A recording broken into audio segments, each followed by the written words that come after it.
ከአንድ በላይ ማድረግ አልቻልኩም ምን ይሻለኛል እስቲ መላ ይላል። በመጀመሪያ አብዛኞቹ ስነልቦናዊ እንደሆኑ መናገር ፈልጋለሁ። ሰው ግንኙነት ላይ ያላችሁን ነገር እንዴት ነው ለራሳችሁ የምታዩት? ምን አይነት ኮንፊደንስ ነው ያላችሁ? እና የመጀመሪያ ዙር ካለቀ በኋላ ደግሞ በመጀመሪያ ዙር ፐርፎርማንሳችሁ ምን አይነት ኮንፊደንስ አላችሁ? በግንኙነት ሰዓት ሴት ልጅ ከላይ ከሆነች ብልት የመሰበር እድሉን ከፍ እንደሚያደርገው ታውቃላችሁ? ብልት ይሰበራል እንዴ ቦነስ ስትሉ ይሄ ነገር የሆነት አጥንት ነው እንዴ ልትሉ ትችላላችሁ።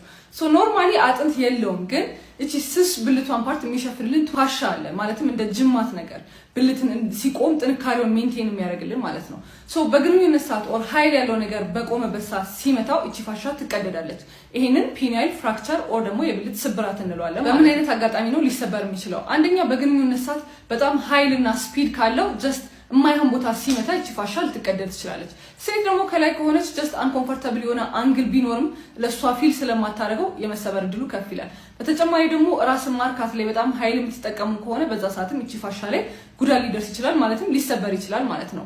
ሶ ልክ በተሰበረበት ሰዓት ምን አይነት ምልክት ታስተውላላችሁ? አንደኛ ፖፒንግ ሳውንድ ኦር ክራክሊንግ ይሰማችኋል። ከዛ ዛጋ ህመም ይኖረዋል፣ ያብጣል፣ ደም የመቋጠር አይነት ነገር ይኖረዋል ማለት ነው። ልክ እንደዚህ አይነት ነገር ሴንስ እንዳደረጋችሁ ድንገተኛ ነው፣ አስቸኳይ መታከም ያለበት ነገር ነው። ምክንያቱም ዝም ከተባለ ሽንት ቦሌ ጉዳት ያደርሳል፣ ኢንፌክሽን ይፈጥራል፣ ወደ ጋንግሪን ሊሄድ ይችላል።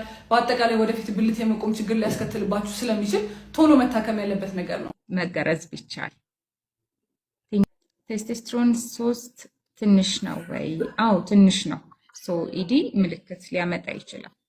ስለዚህ የቴስቶስትሮን ምርት ሊጨምሩላችሁ የሚችሉ ሰፕሊመንቶችን መውሰድ የተሻለ ነው። በቂ እንቅልፍ መተኛት፣ ውሃ በደንብ መጠጣት፣ ለሰውነታችሁ ቴስቶስትሮንን እንዲመረት ሊረዱ የሚችሉ ምግቦችን መስጠት፣ እነዚህ ማድረግ ወሳኝ ነው ቴስቶስትሮን ምርታችሁ እንዲጨምር ማለት ነው።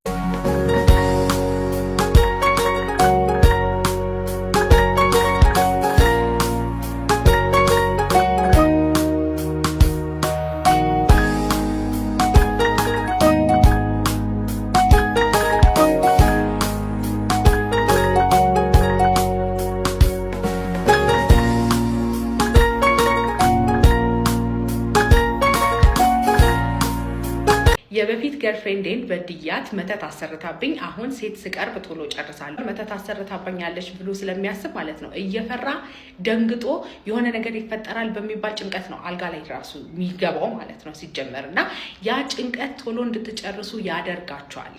ኦኬ የምትጨርሱበት ታይም እንዲረዝም ከፈለጋችሁ ከስትረስ ነፃ የሆነ ከጭንቀት ነፃ የሆነ አላስደስታትም የሚባል ፐርፎርም አላደርግም የሚባል አይነት ሀሳብ ሊኖራችሁ አይገባም።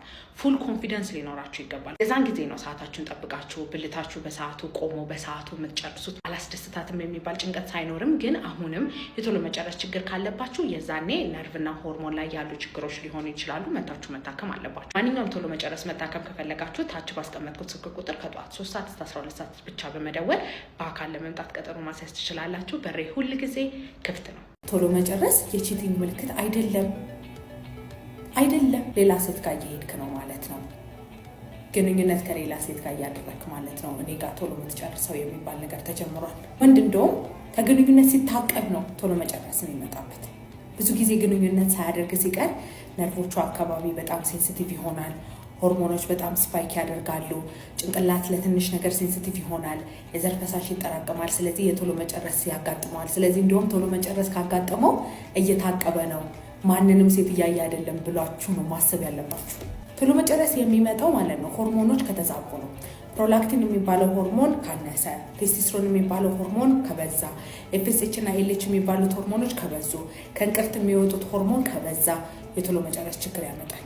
ሌላ ደግሞ ነርቭ ላይ ችግሮች ካሉና ከነርቭ የሚለቀቁት ፈሳሾች በጣም ኤክሰሲቭ ከሆኑ እንደዚህ አይነት ነገር ሊፈጠር ይችላል። ሶስተኛ ደግሞ ሳይኮሎጂካሊ ሬዲ ካልሆኑ ለግንኙነት ጋፕ እየተፈጠረ ከሆነ ሪሌሽንሽፕ ላይ ችግር ካለ፣ ስትረስ ካላቸው፣ ፐርፎርማንስ አንግዛይቲ ወይም አጠገቤ ያለችውን ሴት ማስደሰት አልችልም ብለው የሚያስቡ ከሆነ ሊፈጠር ይችላል። ስለዚህ ማንኛውም አይነት የቶሎ መጨረስ አይነት ችግር እያጋጠማችሁ 6 ወርና ከዛ በላይ ከቆየ እና ገርፍሬንዳችሁ ወይም ሚስታችሁ ሌላ ሴት ጋር እየሄድክ ነው ቺት እያደረግክብኝ ነው ብላ እየወቀሰች ከሆነ ይህንን ቪዲዮ ሼር አድርግላትና ባዮ ላይ ባለው ቴሌግራም ሊንክ ቀጠሮ አስይዘን ናና እናስተካክለዋለን። ጧት ብልት ይቆማል ስል በየቀኑ ነው ማለት አይደለም። ጧት ይቆማል የምንለው በትንሹ 3 ቀን ይቆማል በሳምንት። በጣም ብዙ ካለን ደግሞ 5 ጊዜ ይቆማል እንጂ በየቀኑ ብልት አይቆምም። ጠዋት የሚቆምበት ሲቹዌሽኖች ማለት ነው በጣም ዲፔንድ ያደርጋሉ። ተኝተህ ነው ወይ ያደርከው? ማታ ግንኙነት አድርገሃል ወይ? ማታ ጠጥተሃል ወይ? አጭሰሃል ወይ? የብልት አለመቆም ችግር አለብን ስትሉ ጠዋት ላይ ነው ወይስ ለግንኙነት ነው? ለመጀመሪያ ዙር ነው ወይስ ለሁለተኛ ዙር ነው? ቶሎ መጨረስ አለ ወይስ የለም? ጠዋት ላይ ግን መቆም ካቆመ ብዙ አይነት ምክንያቶች አሉ። ስኳር ሊሆን ይችላል፣ ኮሌስትሮል ሊሆን ይችላል፣ ቴስቶስትሮን እጥረት ሊሆን ይችላል፣ ፕሮላክቲን ከፍተኛ ሆኖ ሊሆን ይችላል፣ የደም ስሮች ችግሮች ሊሆን ይችላል እና ነርቮች ላይ በተለይ ደግሞ በግለ ወሲብ ጊዜ ነርቮች የሞቱ ከሆኑ እንደዚህ አይነት ነገር ሊፈጠር ይችላል። በማንኛውም ቶሎ መጨረስ፣ የብልት አለመቆም ችግርና ሌሎች ስንፈተ ወሲቦች መታከም ከፈለጋችሁ ባዮ ላይ ባለው ቴሌግራም ሊንክ እየገባችሁ ቀጠሮ ማስያዝ ትችላላችሁ። አለው ጠብቃችኋለሁ። ባይ ባይ። ዝነኛው አርቲስት ኮሜዲያን ፍልፍሉ በስትሮክ እንደተጠቃ ሁላችንም የምናውቀው ነገር ነው። ነገር ግን የሁላችሁ ማወቅ ያለባችሁ ነገር ስትሮክ ሁሌም ተመሳሳይ አይነት ምልክት ላይኖረው ይችላል። ቶሎ የሚደረሰው ምልክቶቹን በማወቅ ነው። እነዚህ ምልክቶች ከልባችሁ አድምጡኝ። ምክንያቱም እንደተለመደው አይነት ፓራላይዝ መሆን ምናምን ላይሆን ይችላል። የሚሰጠው ምልክቶቹን ልንገራችሁ። የመጀመሪያው ከፍተኛ የሆነ ራስ ምታት፣ በጣም ከፍተኛ የሆነ በህይወቴ እንደዚህ አይነት ራስ ምታት አሞኝ አያቅም የምትሉት አይነት ራስ ምታት ሊሰማ ይችላል። ብዙውን ጊዜ ሰዎች ከማይግሬን ጋር ይምታታባቸዋል። ነገር ግን ከፍተኛ የሆነ ራስ ምታት አንደኛው ምልክት ነው። ሁለተኛው ምልክት ደግሞ የንግግር መንተባተብ። ከዚህ በፊት እነዚህ ሰዎች ሲናገሩ ቀጥታ የሚናገሩ ሰዎች የዛን ሰዓት ግን የንግግር መንተባተብ፣ ምላሳቸው መያዝ የመሳሰሉ አይነት ምልክቶች ይታይባቸዋል። ሁለተኛው ደግሞ መምታታት ወይም ደግሞ ኮንፊውዥን መፈጠር። ይህም ደግሞ እያወራችሁ እያለ እነዚህ ሰዎች በመሀል የምትናገሩትን አይረዱ፣ የሚመልሱላቸው መልስ ከምትነጋገሩት ነገር ጋር የተዘበራረቀ መሆን ወይም ደግሞ ከምትናገሩት ነገር ጋር የማይመሳሰል አይነት ነገር መናገር፣ ነገሮችን ለመረዳት ማቃት፣ ምላሳቸው መተሳሰር፣ መናገር ማቃት የመሳሰሉ እነዚህ ሶስተኛው ምልክቶች ናቸው። አራተኛ ደግሞ የእይታ ብዥ ማለት ወይም ደግሞ እያዩ የእይታ መጋረድ። ሌላ ደግሞ በሚራመዱበት ጊዜ ባላንሳቸው መሳት፣ ሚዛናቸውን ስተው ለመውደቅ መንገዳገድ፣ እንዲሁም ደግሞ የተለያዩ ቦታዎች ላይ እጅ ላይ ሊሆን ይችላል፣ ፊት ላይ ሊሆን ይችላል፣ ድንዝዝ የሚል አይነት ስሜት መሰማት፣ እነዚህም ምልክቶች ሊሆኑ ይችላሉ። እንዲሁም ደግሞ ማስመለስ፣ ድንገተኛ የሆነ ማስመለስ። ብዙ ሰው ሆዴን አሞኝ ነው ብሎ ሊያልፈው ይችላል። ነገር ግን ከነዚህ ምልክቶች ጋር ከፍተኛ ራስ ምታት ኖሮ የመሳሰሉት ጋር አንድ ላይ ሆኖ ድንገተኛ የሆነ ማስመለስ፣ ባላንስ ከመሳት ጋር አንድ ላይ ሆኖ ማስመለስ የመሳሰሉት ምልክቶች ሊሆኑ ይችላሉ። ሁሉም ምልክቶች የስትሮክ ምልክቶች ናቸው እያልኩኝ አይደለም። ነገር ግን እነዚህ ብዙውን ጊዜ ሰው የሚያምታታቸው ምልክቶች ናቸው። ፓራላይዝ መሆን ብቻ ይመስለዋል የስትሮክ ምልክት፣ ነገር ግን እነዚህም የስትሮክ ምልክት ሊሆኑ ይችላሉ። ዶክተር ሶፎንያስ ኤርሚያስ ነኝ። አመሰግናለሁ። ስጋ አብዝቶ መመገብ እንዴት ለአንጀት ካንሰር የመጋለጥ እድልን እንደሚጨምር ንገራችሁ። ስጋ በጣም የምትወዱ ሰዎች ይሄን ነገር አዳምጡኝ። ስጋ አብዝቶ መመገብ ለአንጀት ካንሰር የመጋለጥ እድልን ሊጨምር ይችላል። እንዴት እንደሆነ ላስረዳችሁ። ስጋ ቀይ እንዲሆን የሚያደርገው ሄሚ አይረን እንለዋለን። ቀይ ስጋ እንዲሆን ማለት ነው። ይሄ ተመግበ ነው በሚፈጭበት ጊዜ በሆዳችን ውስጥ ምን ይፈጠራል መሰላችሁ? ኤን ናይትሮስ ኮምፓውንድስ የምንላቸው ይፈጠራሉ ማለት ነው። እነዚህ አብዛኞቹ ካንሰር ፈጣሪ ናቸው። ሁለተኛ ነገር ደግሞ ሄሚ አይረን የምንለው ምን ያደርጋል? የአንጀት ሽፋን መቆጣት ያመጣል። እንዲሁም ደግሞ የውስጠኛው ሽፋን ማለት ነው ሚውኮሳው መቆጣት እንዲኖር ያደርጋል።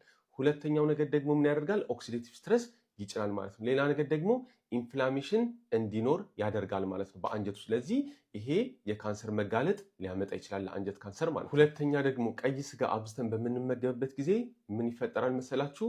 የአንጀት ውስጥ የሚገኙ ጠቃሚ ባክቴሪያዎች መቀየር ይጀምራል፣ ወይም ደግሞ ቁጥራቸው መቀነስ ሊኖር ይችላል። ምክንያቱም ፋይበር የመሳሰሉ ነገሮች ያስፈልጋቸዋል። ነገር ግን ስጋ በምንመገብበት ጊዜ ጠቃሚ ነገር ለእነሱ የሚጠቅም ነገር በደንብ ስለማያገኙ ያ ኢንቫይሮንመንታቸው ይቀየራል ማለት ነው። እነሱ ደግሞ ተቀየሩ ማለት የአንጀት ቀስ በቀስ መቆጣት፣ መብገን የምንለው ኢንፍላሜሽን ይፈጠራል ማለት ነው። ይሄ ደግሞ በጊዜ ብዛት ለአንጀት ካንሰር መጋለጥ ሊያመጣ ይችላል ማለት ነው። ስለዚህ አንደኛ ነገር የስጋ አመጋገባችሁን መመጠን ያስፈልጋል። ሁለተኛ ነገር ደግሞ በተቻላችሁ መጠን ፋይበር መመገብ አለባችሁ። ፋይበር ተመገቡ። ጎመን፣ ምን፣ ጥራጥሬ የመሳሰሉ ማለት ነው፣ እነሱ ተመገቡ። ሶስተኛ ነገር ደግሞ እባካችሁ በግሪል ላይ ወይም ደግሞ በእሳት ላይ ምግብ ስጋ በምታበስሉበት ጊዜ እስኪጠቁር ወይም ደግሞ በከፍተኛ ሙቀት አታብስሉ። ምክንያቱም ይሄ እነዚህ የነገርኳችሁ ነገሮች ለአንጀት ካንሰር ሊያጋልጡ ይችላሉ። በአንጋፋው በኢትዮ ጤፍ ሆስፒታል ማንኛውንም ከአንጀት ጋር የተገናኘ የሕክምና አገልግሎት ማግኘት ይችላላችሁ። በሙያው የረጅም ዓመት ልምድ ባላቸው ስፔሻሊስቶች በመታገዝ ማንኛውንም ከአንጀት ጋር የተገናኘ እንዲሁም ደግሞ ከጨጓራ ከሆድ ጋር የተገናኘ ማንኛውንም አይነት የህክምና አገልግሎት በአንጋፋው በኢትዮ ጤፍ ሆስፒታል ማግኘት ትችላላችሁ። ስልክ ቁጥራቸውን እዚህ ጋር አስቀምጥላችኋለሁ። ዶክተር ሶፎንያስ ኤርሚያስ ነኝ። አመሰግናለሁ። እቺ የምትመለከቷት የፀጉር ማስያዣ የማይግሬን ራስ ምታትን ልትቀንስ ትችላለች። እንዴት እንደሆነ እነግራችኋለሁ። በቤት ውስጥ ለማይግሬን ራስ ምታት ማድረግ የምትችሏቸውን ነገሮች ልንገራችሁ። የመጀመሪያው ለማይግሬን በቤት ውስጥ ማድረግ የምትችሉት ነገር በረዶ አንገታችሁ ወይም ደግሞ ማጅራታችሁ አካባቢ መያዝ ነው። ይህም ደግሞ ህመሙ እንዲረጋጋላችሁና እንዲቀንስላችሁ ይረዳችኋል። ሁለተኛ ደግሞ የዝንጅብል ሻይ መጠጣት ነው።